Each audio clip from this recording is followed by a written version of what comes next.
की है the Ninja turtle. ये प्रेस ही नहीं कर रहा है भाई। ये कहाँ टहलने आया है? ये पार्क में चल रहा है बॉबी चार्ल्टन के साथ। अगर सीजन के शुरू में बोलता मैं कि मैच डे 5 के बाद चैंपियंस लीग में रियल मैड्रिड 24th पोजीशन में रहेगा, तो आप लोग सब मुझे आके पीटते, है ना? आप लोगों को भी यही लगता है क्या पागल वागल हो गया क्या? जिस टीम में एम्बापे है, जूड बेलिंगम है, थिबाओ कोर्टुआ है, वो टीम टॉप 3 में तो ज़रूर रहना चाहिए। लेकिन दोस्तों, फुटबॉल ऐसे नहीं चलता। फुटबॉल सिर्फ स्पेंडिंग से नहीं चलता। फुटबॉल ऑन द फील्ड उस दिन कैसे आप खेल रहे हो उससे चलता है। तो welcome to a review video जहाँ पे लिवरपूल और रियल मैड्रिड का मैच लेके बात करेंगे। तो चैनल पे नए हैं तो प्लीज़ सब्सक्राइब करना, 200 सब्सक्राइबर के बहुत करीब है, और शेयर करना, वीडियो को लाइक करना, कमेंट में बताना आपको क्या अच्छा लगा है। तो चलिए बढ़ते हैं इस टैक्टिकल रिव्यू पे।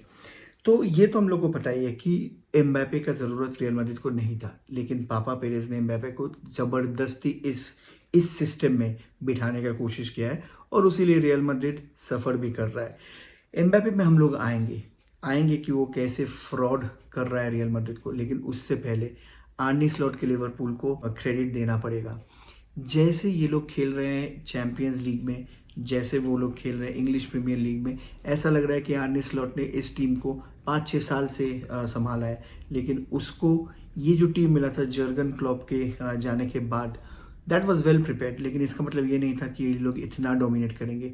चोट इन लोगों को भी है, प्लेयर्स मिसिंग इन लोगों का भी है, लेकिन Arne Slot has been able to take the best out of each and every player, और वही दिख रहा है हम लोगों को। एक मैच जहाँ पे लिवरपूल खेल रहा है एनफील्ड पे रियल मैड्रिड के अगेंस्ट, एक्सजी बनाया 2.63, और उन्होंने उस एक्सजी को अंडर परफॉर्म किया। क्यों? क्योंकि उन लोगों ने 6 बिग चांस बनाया और उसमें से 5 बिग चांस मिस भी किया। तो उन लोगों का 5 गोल का स्कोर लाइन कहीं नहीं जा रहा था। ये तो शुक्र है खुदा का कि मोहम्मद सलाह ने अपना पेनल्टी मिस कर दिया, ओवरहिट कर दिया पेनल्टी को, और जितने भी सारे बड़े चांसेस बने वो लोग वो बड़ी नहीं कर पाए। लेकिन क्या ये मैच ये आपको नहीं दिखा रहा है कि रियल मैड्रिड के प्रॉब्लम्स बहुत गंभीर है और बहुत डीप है? तो अगर आप अभी तक ये नहीं समझ पा रहे तो मैं आपको स्टैट्स के साथ और रिव्यू में बताऊंगा कि क्या हो रहा है। ये पिक्चर जरा देखिए। अगर ऐसा आपका प्रेसिंग स्ट्रक्चर है, अगर ऐसा आपका बिल्डअप फ्रॉम बैक है, तो इसमें प्रॉब्लम है। यहाँ पे हर एक पासिंग एंगल को काट चुका है लिवरपूल के 3 प्लेयर्स। कहीं पर भी आपको बॉल देने का जगह नहीं है, और जो बंदा सबसे मेहनत कर रहा है जूड बेलिंगम, जो ऊपर खेल रहा है, नीचे खेल रहा है, 5 में खेल रहा है, 6 में खेल रहा है, 8 में खेल रहा है, 10 भी खेल रहा है, 9 भी वही खेल रहा है, डिफेंस भी कर रहा है, वो भी यहाँ पे नहीं है। तो आप निकलोगे कहाँ से? आपको आर्नी स्लॉट बॉल पूरा का पूरा सफोकेट कर रहा है, यहाँ से निकलने का कोई जगह नहीं है। यहाँ पे अभी आप लोग देखो कॉइन का दूसरा हिस्सा, अप टॉप प्रेसिंग स्ट्रक्चर कैसा है। ये बाबू को देखो जो कि है द निंजा टर्टल। ये प्रेस ही नहीं कर रहा है भाई। ये ये कहाँ टहलने आया है? ये पार्क में चल रहा है बॉबी चार्ल्टन के साथ, मतलब एनरिक के साथ। बॉबी चार्ल्टन के साथ आप पार्क में टहल रहे हो, आप डाउन हो गोल से। ये आपका प्रेसिंग स्ट्रक्चर है, ये आपका प्रेसिंग स्ट्रक्चर है। और ये वाला देखिए, अगर एक डिफेंडर, वो भी कोनाटे, आपका पूरा का पूरा मिडफील्ड को चीरते हुए निकल जा रहा है और ऑलमोस्ट एक goal scoring chance opposition box में बना डाला है, तो प्रॉब्लम है। ये देखने से पहले आपको तो समझना पड़ेगा कि भाई प्रॉब्लम बहुत डीप है। सिर्फ और सिर्फ एक प्लेयर को हम लोग दोष देके ये नहीं छुपा पाएंगे कि पूरा टीम इज वेल फंक्शनिंग, एक प्लेयर के लिए हम लोग अंडर परफॉर्म कर रहे हैं, नहीं। ऐसा प्रेसिंग स्ट्रक्चर यहाँ पे देखिए आप लोग, सारे के सारे प्लेयर्स नीचे हैं। तो फिर जब बॉल था उसके पास तब कहाँ थे? तब कहाँ थे तुम लोग? लिवरपूल ही गोल किया है, लिवरपूल ही आपको मिड ब्लॉक में पूरा का पूरा ब्लॉक कर दिया है। आपको गोल मारना है, और अभी अवेलेबल प्लेयर्स कितने हैं? 2, 3, 4। सिर्फ रियल मैड्रिड के होम ग्राउंड में मैच होगा तो हम लोग रिमोंटाडा कर लेंगे, 10 के 10 को ऊपर भेज देंगे, ऐसा नहीं होता। आप रियल मैड्रिड हो ना, आप तो लेगेसी रखते हो अपना, आप तो यूरोपियन जायंट हो। तो जब आप ट्रेल कर रहे हो तो ये आपसे नहीं होना चाहिए था। और एम्बापे कहाँ भाग रहा है भाई? कहाँ कहाँ लेफ्ट साइड में घुसे पड़े हो? ना सेंट्रल चैनल से तुम निकल पाते हो, ना लेफ्ट साइड से निकल पा रहे हो, कुछ नहीं कर पा रहे हो, कुछ नहीं कर पा रहे हो। मैकलिस्टर का गोल बहुत ही शानदार था, बहुत ही शानदार था कॉनर ब्रैडली का जो ले ऑफ था, और वहाँ से एसेंसियो को स्किन करके थिबाओ कोर्टुआ को वैसे एकदम सामने से बीट करना, it's not a matter of joke. बहुत ही बढ़िया गेम था मैकलिस्टर का, डोमिनेटिंग था। जहाँ पे टेम्पो कंट्रोल करना था उसने टेम्पो कंट्रोल किया, फिर जहाँ पे गोल करना था वो गोल भी किया। फिर आता है कोडी गैक्पो, बेहतरीन हेडर, बेहतरीन हेडर। क्या कर रहा था लूका मॉड्रिच, कहाँ था रूडिगर, कहाँ थे ये लोग? ऐसे आप नहीं छोड़ सकते एक 2 6 3 6 4 फीट के बंदे को। और उन लोगों के पास तो है ना, वर्जिल वैन डाइक है, फिर कर्टिस जोन्स है, फिर डार्विन नूनियज है, फिर डोमिनिक सोबोस्लाई है, फिर कोडी गैक्पो है। इतने बड़े बड़े प्लेयर्स हैं जो हाइट में इतने लंबे हैं। उन लोगों के साथ आपको मैन टू मैन मार्क करना पड़ेगा भाई। जूड बेलिंगम को डालो, रूडिगर को डालो, जब सेबायोस आया तब सेबायोस को डालो, डालो किसी को। ऐसे आप छोड़ नहीं सकते इन लोगों को, ऐसा आप नहीं छोड़ सकते। फिर मोहम्मद सलाह खुद ही पेनल्टी बना के खुद ही मिस किया, ओवरहिट कर दिया। नहीं तो 3-0 का स्कोर लाइन तो श्योर शॉट था, कहीं नहीं जा रहा था। लेकिन अब बात करते हैं द बिगेस्ट रॉबरी और फ्रॉड जो फुटबॉल में हो रहा है रियल मैड्रिड के साथ, उसको लेके। हाँ, सारे प्लेयर्स चोट पे हैं। हाँ, विनीसियस जूनियर नहीं है, लेकिन एम्बापे क्या कर रहा है? ऐसे करके सेलिब्रेशन करोगे, ऐसे ऐसे करोगे, यही सोचते रह जाओगे, यही सोचते रह जाओगे और खेल नहीं पाओगे।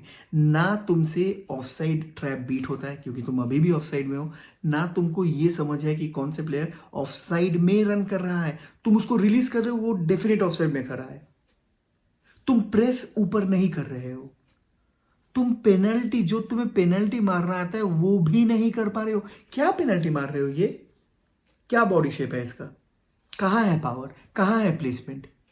सामने उतना लंबा गोलकीपर को तुम इस हाइट में बीट कर दोगे तो सस्ते पीटी उषा ऐसे नहीं होता, सिर्फ भागने से नहीं होता, ये लगाना पड़ता है। सिर्फ रोनाल्डो को कॉपी करने से नहीं होता भाई, वो लेजेंड है, उसका लेगेसी अलग है, वो बैलन डी जीत चुका है।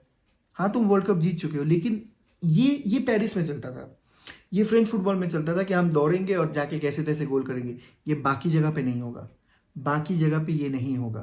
तो किलियन एम्बापे को जो जो जबरदस्ती जबरदस्ती जो फिट करवाने का कोशिश किया जा रहा है वो नहीं हो रहा है। सक्सेस, पहले उसको ड्रिबलिंग में बहुत माहिर माना जाता था, अभी ड्रिबलिंग भी कर नहीं पा रहा है। ये है उसका ड्रिबलिंग का सक्सेस रेट 50%। किलियन एम्बापे से आप कभी भी एक्सपेक्ट नहीं करोगे। तो ऐसा अगर किलियन एम्बापे खेलता रहेगा तो कार्लो एंचेलोत्ती ज़रूर तुम्हें बाय बाय मिल जाएगा बहुत जल्दी। और नेक्स्ट 3 मैच बहुत इंपॉर्टेंट मैच है, ऐसा ना हो कि आप 24 पोजीशन से भी हट जाओ, क्योंकि 1 पॉइंट ऊपर हो अब एलिमिनेशन जोन से। तो अगर कार्लो एंचेलोत्ती ये घटिया परफॉर्मेंस देखने के बाद भी आधा गुलर गुलर को उठा के बॉबी चार्ल्टन को ला रहा है, ये बंदा कुछ नहीं किया मैच में आके, सिर्फ मार पीट किया और येलो कार्ड भी देख लिया। तो तुम बॉबी चार्ल्टन को लास्ट में लाओगे, तुम किलियन एम्बापे जो हग रहा है उसको पूरा का पूरा 90 मिनट्स खिलाओगे, तो इससे तुम एक ही चीज़ शेयर कर रहे हो, तुम्हारा नौकरी जो बहुत जल्द चला जाएगा, क्योंकि पापा पेरेज ईगोइस्ट है, किलियन एम्बापे भी ईगोइस्ट है, दोनों मिलकर तुम्हारा जॉब ज़रूर खा जाएगा। तो ये था टैक्टिकल रिव्यू। बहुत कुछ प्रॉब्लम है रियल मैड्रिड में, एक एक प्रॉब्लम नहीं है। रियल मैड्रिड में सबसे ज़्यादा प्रॉब्लम मैं मानता हूँ एम्बापे को लेके, उसका पोजीशनिंग को लेके है, लेकिन पूरा टीम अभी परफॉर्म नहीं कर रहा है। इन लोगों का प्रेसिंग स्ट्रक्चर पीछे से, अगर प्ले या फॉर द बैक बोलो, अगर मिडिल में स्ट्रक्चर बोलो, अगर अप टॉप प्रेसिंग स्ट्रक्चर बोलो, सारे के सारे खराब है। कोई भी सिंक्रोनाइज पे नहीं खेल रहा है, सिर्फ मजदूरी कर रहा है तो जूड बेलिंगम, जो सब जगह पे खेल रहा है। तो अगर आपको ये लगता है कि आप अर्लिंग हालांड को ले आओगे, विक्टर गायकोरेश को ले आओगे, केविन डी ब्रुयने को ले आओगे, गुंडोगान को ले आओगे, फिर रॉड्री को भी ले आओगे, फिर ट्रेंट अलेक्जेंडर आर्नल्ड को भी ले आओगे, फिर अल्फोंसो डेविस को भी लेके आओगे, कोई बचा नहीं पाएगा। खेलेगा तो सिर्फ जूड बेलिंगम ही, पूरा का पूरा 11 का पोजीशन वही कवर करेगा, और बाकी सब सीट गर्म कर रहे होंगे और रियल मैड्रिड को ढूंढना पड़ेगा एक सोल्यूशन। तो इसी के साथ खत्म होता है रिव्यू वीडियो टैक्टिकल एनालिसिस के साथ। अगर चैनल पर नए हो तो फिर से बोल रहा हूँ, सब्सक्राइब कर देना, चैनल को शेयर कीजिए, सब्सक्राइबर बढ़ाइए, और 200 का जो टारगेट है वो कंप्लीट करते हैं, अचीव करते हैं ये साल ख़त्म होने के पहले। तो मिलते हैं ऐसे ही किसी वीडियो पे जहाँ पे हम लोग प्रीव्यू में बात करेंगे, या तो रिव्यू में बात करेंगे, या तो वॉच अलॉन्ग में एक साथ बैठ के मैच देखेंगे। तब तक के लिए एंजॉय कीजिए चैंपियंस लीग, और कमेंट में बताना आपको क्या अच्छा लगा।